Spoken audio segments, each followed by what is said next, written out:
जय Hind to everyone and a warm welcome at Desire to Learn official YouTube channel. मेरा नाम है शेखर सागर and मैं आपके रीजनिंग का सफर का साथी हूं।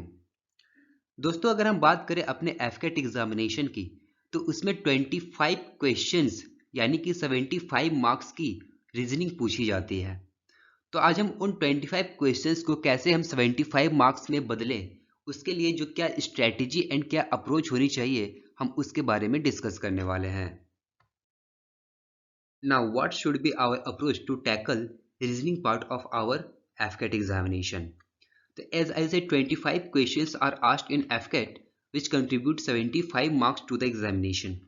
तो इन 25 क्वेश्चंस को हम टैकल करने के लिए क्या करेंगे, हम हर टॉपिक्स को अच्छे से एक्सप्लोर करेंगे। वो इसलिए करना ज़रूरी है क्योंकि कोई स्पेसिफिक टॉपिक की एक स्पेसिफिक बाउंड्री नहीं होती है कि आपको उसी बाउंड्री के अंदर से क्वेश्चंस पूछे जाएंगे। आपको उस टॉपिक से रिलेटेड कोई भी एक अननोन लॉजिक बना के आपको क्वेश्चंस डाल दिए जाते हैं एंड देन आपको उसे सॉल्व करना पड़ता है। तो हम जब तक चीज़ों को अच्छे से एक्सप्लोर नहीं करेंगे तो हम उन क्वेश्चंस को समझ ही नहीं पाएंगे एंड हमारा मार्क्स वहाँ पे लूज़ हो जाएगा। सो हम मार्क्स यहाँ पे गेन करने के लिए आए हैं, लूज़ करने के लिए नहीं। दैट्स वाई हम चीज़ों को अच्छे से एक्सप्लोर करेंगे। जैसे एक कोट है क्या, the more you sweat in peace the less you bleed in war. आप पीस टाइम पे जितना पसीना बहाओगे आपको वॉर टाइम पे उतना कम खून बहाना पड़ेगा। सो हम अच्छे से एक्सप्लोर करेंगे चीज़ों को। देन हमारी जो स्ट्रेटेजी रहेगी वो क्या रहेगी, पीवाईक्यू एंड मॉक टेस्ट की स्ट्रेटेजी रहेगी।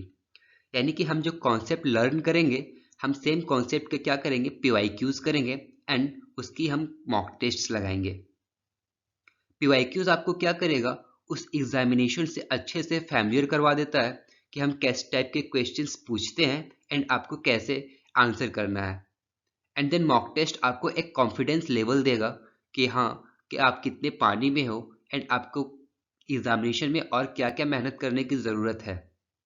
ओके, तो अगर आप ये दो बात ध्यान में रखते हो तो आप एग्जामिनेशन में इजीली 80% से ज़्यादा मार्क्स आप गेन कर सकते हो। ओके, देन हम कौन कौन से एग्जामिनेशन को टारगेट करने वाले हैं।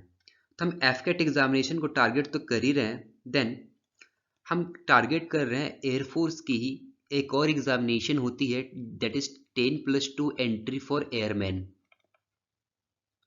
इसमें जो ग्रुप वाई की एग्जामिनेशन होती है हम उसे भी टारगेट कर रहे हैं। देन हम एसएससी को टारगेट कर रहे हैं एंड आईबी को टारगेट कर रहे हैं, या फिर कोई भी अदर एग्जामिनेशन हो जैसे आरआरबी हो जिसमें रीजनिंग पूछी जाती है, वो भी हम टारगेट कर रहे हैं। ओके, तो अगर आप इन सारे एग्जामिनेशन में कोई भी एग्जामिनेशन आप दे रहे हो तो आप यहाँ से रीजनिंग उसके लिए प्रिपेयर अच्छे से कर सकते हो। Now, what topics are we going to cover? So, first of all, we are covering blood relation, direction sense test, geometric figures, symbols and notation, dot situations, and then incomplete pattern.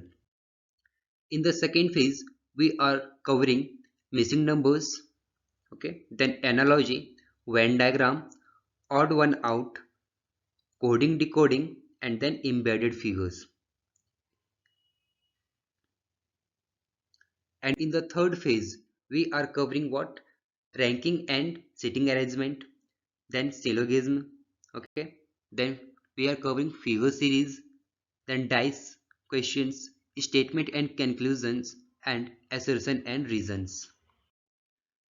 Now, किसी भी examination को देने से पहले हम उस examination के बारे में अगर जान जाए तो हमारी प्रिपरेशन और भी आसान हो जाती है।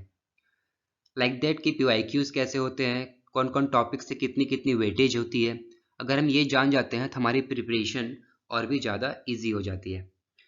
तो अगर हम बात करें एफकेट की ट्रेंड एनालिसिस की, रीजनिंग पार्ट की, तो ब्लड रिलेशन से बहुत ही कम क्वेश्चन या फिर नहीं के बराबर क्वेश्चन पूछे जाते थे। अगर आप 2011 से लेकर 20 तक देखो तो एक भी क्वेश्चन आपको नहीं मिलेंगे। लेकिन अगर 2021 से 2022 के बीच देखो आप, तो हर शिफ्ट में दो दो क्वेश्चंस पूछे जा चुके हैं ब्लड रिलेशन से रिलेटेड। पहले एफकेट की ट्रेंड कुछ ऐसा था कि दो तीन टॉपिक उठा के 25 मार्क्स क्वेश्चंस का कोटा वो पूरा कर लेते थे। लेकिन जैसे जैसे कंपटीशन इंक्रीज होते जा रहा है वो हर टॉपिक से क्वेश्चंस उठा रहे हैं एंड हर टॉपिक्स को वो कवर कर रहा है। तो दैट्स वाई हम भी हर टॉपिक्स को अच्छे से एक्सप्लोर करेंगे, अच्छे से कवर करेंगे एंड अच्छे मार्क्स हम गेन करेंगे। ओके, तो ये आप ट्रेंड एनालिसिस है, इसे आप स्क्रीनशॉट लेके अच्छे से एनालाइज कर सकते हो। ओके, तो जो टॉपिक्स हमारी ज़्यादा वेटेज की है हम उन्हें पहले कवर करने वाले हैं एंड देन जो हमारी कम वेटेज की है उन्हें हम लास्ट में कवर करेंगे। Okay, now if you talk about our workshop schedule, तो हम टॉपिक्स को वीकली बेसिस पे कवर करने वाले हैं। ओके, जैसे वीक 1 में क्या है हमारा, वीक 1 में हमारा क्या वेन डायग्राम है, देन सिलोगिज्म है, देन जियोमेट्रिक फिगर्स है, then problems on alphabet, coding decoding 1 and coding decoding 2। तो आपको ये शुरू के 3 टॉपिक्स जो दिख रहे हैं ये तीनों आपस में इंटर रिलेटेड हैं एंड ये 3 टॉपिक्स जो दिख रहे हैं ये आपस में इंटर रिलेटेड है। तो वैसे टॉपिक्स जो जिसकी कॉन्सेप्ट अगले टॉपिक में यूज होने वाली है वैसे टॉपिक्स को मैंने एक सीरियल वाइज रखा है ताकि आपको कॉन्सेप्ट अच्छे से समझ में आता जाए। सेम डे हम क्या करने वाले हैं उसी टॉपिक की PYQ करेंगे। ओके, एंड जो आपका डे 7 होगा वीक का उसमें हम असाइनमेंट करेंगे, यानी कि आपने डे 1 से डे 6 तक जो भी पढ़ाई करी है हम उन सब की क्या करेंगे एक असाइनमेंट कंप्लीट करने वाले हैं। Okay, in the same way हम चलेंगे वीक 2 में जहाँ पे हम करेंगे क्लासिफिकेशंस एंड ऑर्डर one out, logical sequence of words, blood relations, direction sense test, ranking, seating arrangement and फिर देन इन सब की क्या करेंगे हम असाइनमेंट करेंगे। Okay, in the same way हम वीक 3 में कवर करेंगे series test, okay, then missing numbers, analogy, symbols and notations, dot situations, rotated figures and then उनकी हम क्या करेंगे असाइनमेंट करने वाले हैं।